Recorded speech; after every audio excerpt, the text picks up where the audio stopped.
Assalamualaikum warahmatullahi wabarakatuh. Apa kabar anak-anak sekalian? Hari ini kita akan membahas tentang menyusun laporan dana kas kecil metode Impres. Ada yang tahu nggak sih apa itu metode Impres? Yuk kita bahas sama-sama.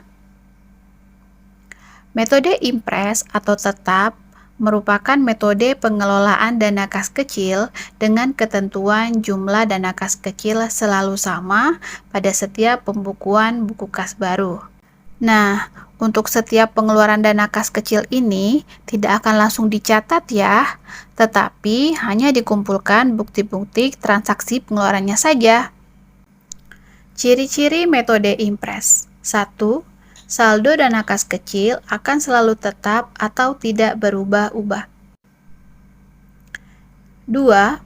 Kasir kas kecil bertugas mengumpulkan bukti-bukti pengeluaran kas kecil sebagai bukti pendukung pada saat pengisian kembali terhadap dana kas kecil. 3. Pada saat pengisian kembali dana kas kecil, bukti-bukti pengeluaran kas kecil dicatat ke dalam jurnal pengeluaran kas. 4. Penggantian atau pengisian kembali dana kas kecil dilakukan dengan penarikan cek sebesar dengan jumlah pembayaran yang telah dilakukan oleh kasir kas kecil. 5.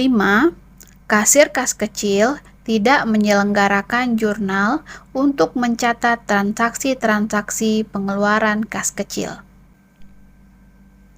Nah, metode Impres mempunyai keuntungan dan kelemahan loh. Keuntungan dari metode Impres yaitu 1. Pengeluaran uang dapat diketahui secara rinci berdasarkan pos-pos pengeluaran pada setiap pembukuan. Yang kedua, menghemat waktu dalam pembukuan. Sedangkan kelemahan dari metode Impres yaitu 1. Uang yang ada di kas tidak dapat diketahui setiap waktu. Nah, ini karena setiap adanya pengeluaran dana kas kecil itu tidak langsung dicatat tetapi hanya dikumpulkan bukti-bukti saja. Yang kedua, administrasi kantor atau sekretaris tidak dapat mengambil atau mengisi uang kas setiap waktu. Prosedur pencatatan kas kecil metode Impres. Yang pertama, pembentukan dana kas kecil. Pembentukan dana kas kecil melibatkan beberapa pihak, diantaranya bagian utang, bagian kasa, bagian jurnal dan laporan, serta pemegang dana kas kecil. Pada saat membentuk dana kas kecil, pemegang dana kas kecil akan mengakui sebagai transaksi penerimaan uang kas dan mencatatnya dalam jurnal umum. 2. Pemakaian dana kas kecil. Umumnya, kas kecil digunakan untuk membiayai transaksi pengeluaran yang jumlahnya relatif kecil, seperti pengeluaran untuk membeli perlengkapan ATK kantor, perlengkapan kebersihan kantor, iuran kebersihan, biaya listrik, air, dan telepon, serta biaya konsumsi untuk rapat. 3. Pengisian kembali dana kas kecil. Pengisian kembali dana kas kecil diajukan oleh pemegang dana kas kecil dengan menyertakan surat permintaan pengeluaran kas kecil, bukti pengeluaran kas kecil, surat permintaan pengisian dana kas kecil, dan bukti transaksi berupa nota kontan atau kwitansi. Pencatatan transaksi dana kas kecil. Aturan debit dan kredit. Sebelum melakukan pencatatan transaksi dana kas kecil ke dalam jurnal, maka kita harus memahami dulu aturan dari pendebitan dan pengkreditan dalam akuntansi terlebih dahulu.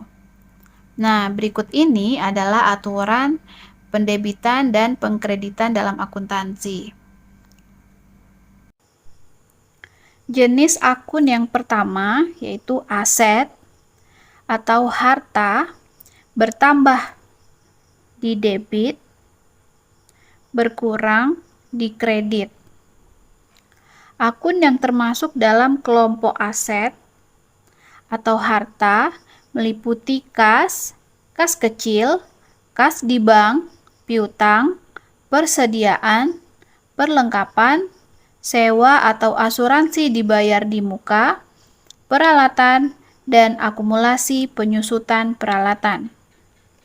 Jenis akun yang kedua yaitu liabilitas atau utang. Bertambah di kredit, berkurang di debit. Yang termasuk ke dalam kelompok utang seperti utang dagang, utang sewa, dan utang bank. Jenis akun yang ketiga yaitu ekuitas atau modal. Bertambah di kredit, berkurang di debit. Yang termasuk dalam kelompok modal yaitu modal pemilik, modal saham, dan laba. Jenis akun yang keempat yaitu pendapatan. Pendapatan bertambah di kredit dan berkurang di debit. Yang termasuk ke dalam kelompok pendapatan seperti pendapatan jasa, pendapatan penjualan, pendapatan bunga, pendapatan dividen, beban angkut penjualan, retur penjualan, dan potongan penjualan. Jenis akun yang kelima yaitu harga pokok penjualan. Bertambah di kredit, berkurang di debit. Yang termasuk dalam kelompok harga pokok penjualan seperti modal pemilik, beban angkut pembelian, retur pembelian, dan potongan pembelian. Jenis akun yang terakhir yaitu beban. Bertambah di debit, berkurang di kredit. Yang termasuk ke dalam kelompok beban yaitu beban gaji, beban listrik, air, dan telepon, beban reparasi, beban kebersihan, beban konsumsi, beban bunga, beban administrasi bank, dan beban perjalanan.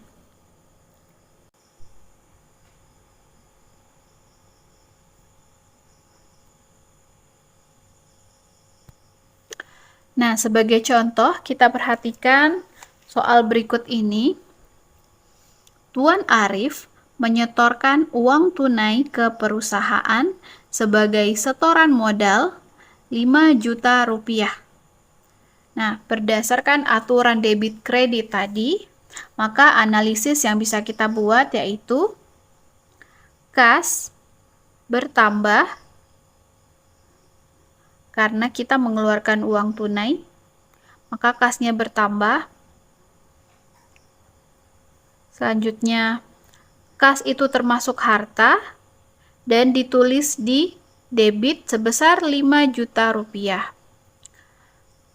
Uang yang disetor tadi itu berupa modal bertambah, modal termasuk modal usaha itu termasuk modal bertambah di kredit sebesar 5 juta rupiah. Kita lihat contoh soal berikutnya. Dibeli peralatan seharga 3 juta rupiah secara tunai. Maka analisis yang kita buat yaitu peralatan yang dibeli tadi bertambah, peralatan itu termasuk harta, ditulis di debit sebesar 3 juta rupiah. Karena beli peralatan otomatis uang keluar, itu disebut kas, berkurang. Kas itu termasuk harta, berkurang di kredit sebesar 3 juta rupiah. Berikutnya yang kedua, pengodean akun. Kode adalah suatu rangka yang menggunakan angka, huruf, atau kombinasi keduanya untuk memberi tanda terhadap klasifikasi yang sebelumnya telah dibuat. Kode ini memudahkan identifikasi dan pembedaan elemen-elemen yang ada di dalam suatu klasifikasi. Digit pertama pada kode akun menunjukkan kelompok akun.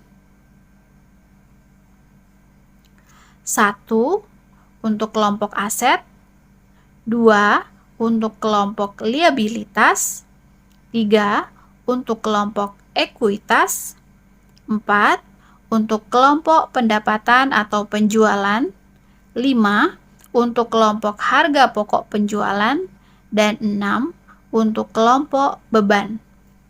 Selanjutnya, digit yang kedua menunjukkan golongan akun. Misalnya, aset lancar, aset tetap, liabilitas lancar, liabilitas jangka panjang, dan sebagainya. Digit yang ketiga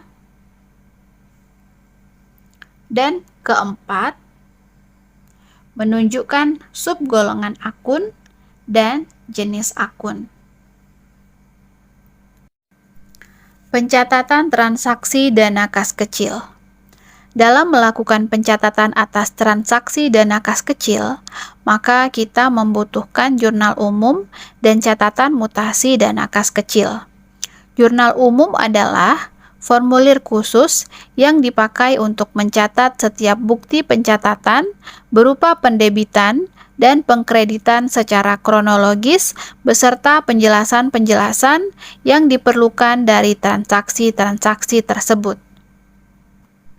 Sedangkan catatan mutasi dana kas kecil merupakan catatan atas perubahan jumlah kas kecil akibat transaksi penerimaan dan pengeluaran yang terjadi.